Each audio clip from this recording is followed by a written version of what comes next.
Linda Thielfoldt, and today we're talking maintenance because maintenance matters. I want to share with you some things that I do on my machine at least twice a year and sometimes more often. We're going to start with the first thing you want to maintain, and that is your bobbin area. So I'm going to remove my bobbin case. There's a little metal disc in here, and what you really want to do is make sure that you have got that cleaned out really, really well. Oil and lint and all kinds of stuff builds up under there, and when it looks kind of nice and shiny and clean, you're ready to go on to the next thing.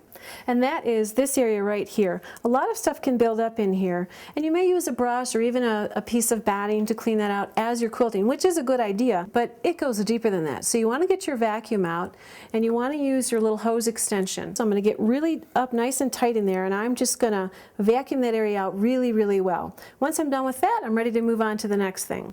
And that is this little plate right up here. Now, this is your hand wheel that turns the motor, and there's a lot of stuff that can end up in there. So what you need to do is, on some machines you'll have slotted screws, and others you'll have an Allen wrench. Just whatever your machine requires, you want to remove this plate. Behind this plate is a rubber gasket, and what the gasket does is it keeps any of the oil that works off of any of the internal components and can run down this machine in place. So you want to remove that, but let me caution you, you want to have a bunch of paper towels ready, because if you've been using your machine a lot and you've been oiling it regularly, there can be a lot of oil that comes out of there. So what I typically do is I just lay a wad of paper towel right across my bed. I just drape this whole area with paper towel so that when I remove these screws and remove that gasket, I don't have to worry about what might be falling out of there. Once you get the cover off, you're going to go in there and you're going to clean that out. You're going to get any lint, excess oil, wipe down everything you can see. Anything that's got visible oil on it, you want to wipe that clean, get it nice and tidy, and then, just like you took it off, you want to reinstall that rubber gasket and the plate, tighten down your little bolts, and you're good to go.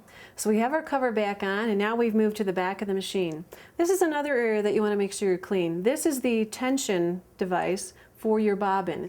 So what you need is just a little scrap of, I like to use just muslin, fold it in half so you have a nice folded edge there. Pull back on this little knob here so that you release the tension that is on that knob. And you can see that is held up nice and tight in there by the tension that's actually on the bobbin winder. So once you have that in there, you want to just slide this around. Again, you're just looking to clean out any gunk or lint or anything that's gotten oil on it. You just want to slide that up and down. And I don't know if you can see this back here, but behind these two tension discs is a little felt washer. And if that is no longer white, it's time to change it. I want to take just a couple seconds here and step away from our twice-a-year annual maintenance, and I want to talk about oiling. You want to get your owner's manual out, and you want to find all of the oil spots that you need to oil for your particular machine. On a Gammill, there are several. This one right here, it's clearly marked. It's got a nice little sticker on here. Open up your little oil can. Whatever the recommended number of drops are that are in your owner's manual, you want to install that. Again, you're going to go through all of the spots on your machine, and you're going to just put whatever the recommended number of drops of oil in each one of those.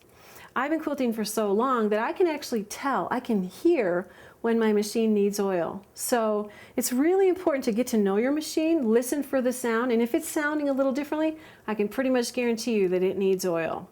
So now we've moved on to the other side of the machine, and you have another tension. This is your intermittent tensioner.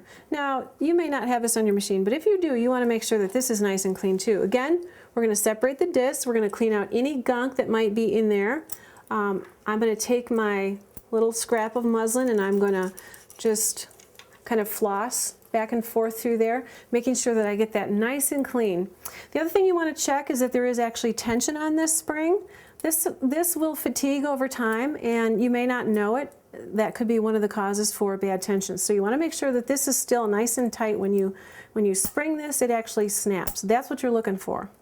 So the last area is your main tensioner, and then this also has a spring. Make sure that spring has some nice tension on there. It will fatigue over time and does need to be replaced. If it doesn't spring back like this, you might want to change it. It's a very inexpensive part, and it's an easy thing to change. Another component that you may not be able to see quite as easily is this little spring right here. This is what the thread actually runs through, and you want to make sure when you push that down that it springs back up. that tells me that that spring is in good shape and I don't need to worry about changing it. So a couple things you want to check there. And again, just like on the other one, we're going to want to make sure we clean this out, pull this out a little bit, clean behind there. There's another little felt washer back there. You want to check to make sure that's in good shape, and it should be more white than black. If it's on the dark side, it's time to change it. So that about covers it for the maintenance things that you need to consider. Remember, at a minimum, you want to go through all of these steps that I took you through today twice a year. So spring ahead, fall back, maintain your Gammill. I'm Thielfoldt, and remember, Gammill helps you realize your dream.